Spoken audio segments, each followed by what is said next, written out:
This is the Football Radio Show Sunday Six Pack. Hello and welcome to the Sunday Six Pack, where we crack open six of the tastiest stories in the NFL. Delicious draft. Yeah, actually 200 plus tasty stories, but we won't hit all of them, but we're going to hit the best 2017 NFL draft in the books. What an exciting weekend, bro. Amazing. So the NFL does it right, and Philadelphia did it right, too. Yeah, it was a lot of fun. Number 6. Cleveland Browns been sitting on that number one pick. Maybe all the pundits out there, they had their mock drafts, a lot of fun, but don't really mean anything. But everybody got this one right. Yeah, they pretty much had this one. The consensus overall number one was Myles Garrett, the defensive end, and they selected him. And no looking back, didn't get sucked into the temptation. Fought the urge, baby. Back with this pick, and hopefully it pays off for the Browns, a cornerstone of their team moving forward. Yeah, he is the surefire can't miss, so let's hope he can't miss. He's a Number 5. All right, Casey. There are those amongst us who scoffed at Moneyball, and that's what the Browns are running here, and it looks like they actually know what they're doing. Aren't we supposed to be laughing at them right now? I know. When football personnel doesn't work out, what do? You bring in baseball guys, unless there's hockey guys that want to talk about it. But no, man, this is looking solid for the Browns. Had a ton of pick in this draft. Looks like they got some solid guys, but they're set up for next year too, dude. Big time, 2 number ones next year, 3 number 2s, a third, a couple fourths, man. They are set up. Yeah, no doubt about it. And this really only works with all of these picks works if you actually capitalize on them and pick well. And it looks like they did at the top of this draft. They also, in the first round, got David Njoku, the tight end, as well as Jabril Peppers. So it looks like they've got some real nice pieces here moving forward, as long as they can continue to add. And they also grabbed Deshaun Kaiser in the second round. Not too early, but possible quarterback of the future. Yeah, they were a little gun shy picking a QB in that first round, but it looks like a second round's been great for them, though. Yeah, every round. I don't know about Number that. 4. All right, one team that could not resist the urge to get a quarterback, the Chicago Bears. Ooh. They send a boatload of picks to the Niners, move up to the second spot to get their guy Mitch Trubisky, and we actually have some reaction from the Bears fans out there.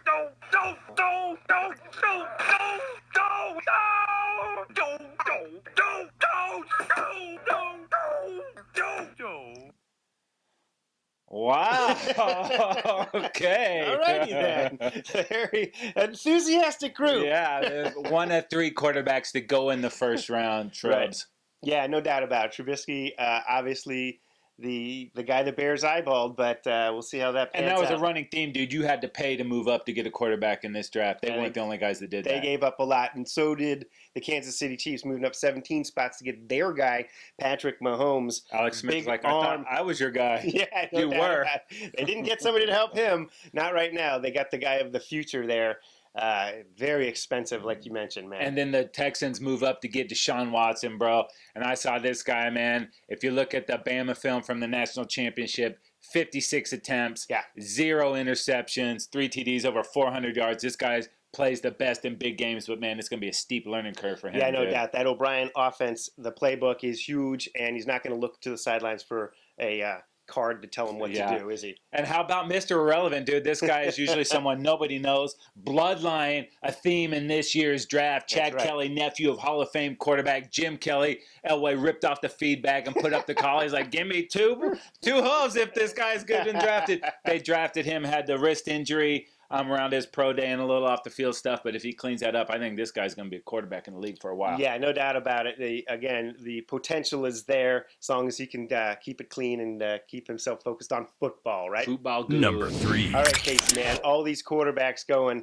It is a passing league, but there are defensive players out there, and this draft was packed with them, dude. 56 DBs taken in this draft. Wow, man, it was cornerbacks so plenty. It was like Oprah out there, cornerback for you, cornerback for you, safety for you. Over 20% of the players in this draft were defensive backs. Yeah. Everybody got a little piece. I know the Cowboys hit a bunch of those. It's going to be fun seeing this influx of new defensive talent to get in there to try to combat where the offenses are going. And how about the Jets, bro? Oh, sitting in number 6, second time in the last 3 years where one of the best players just falls right in their lap. Dude. Yeah, Jamal Adams talked about bloodlines. It seems to be over and over again. This guy's dad was in the NFL. He's going to walk into that Jets locker room, and right away he's a leader, and he's going to take every snap. He is a stud.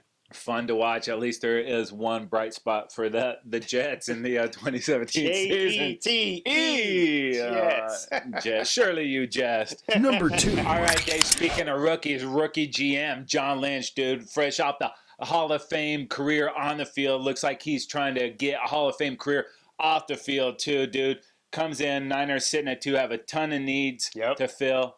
Drop one spot back and still get their guy, bro. Unbelievable, dude. They got a ton of picks out of the Bears to move one spot back, like you said. Pick up Solomon Thomas, the Stanford defensive lineman, the guy they had earmarked anyways, and they just cash in on a boatload of extra picks, dude. And then they turn some of those extra picks into Reuben Foster. They grab him at the end of the first round. This is one of the best defenders in the draft, too.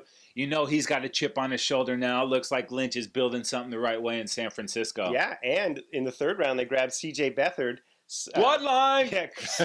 Grandson of Bobby Beathard. Say it. It's former Charger and also obviously mastermind of many Super Bowl teams. And they got a guy to potentially develop as a quarterback of the future there. Now you flip that into a 180.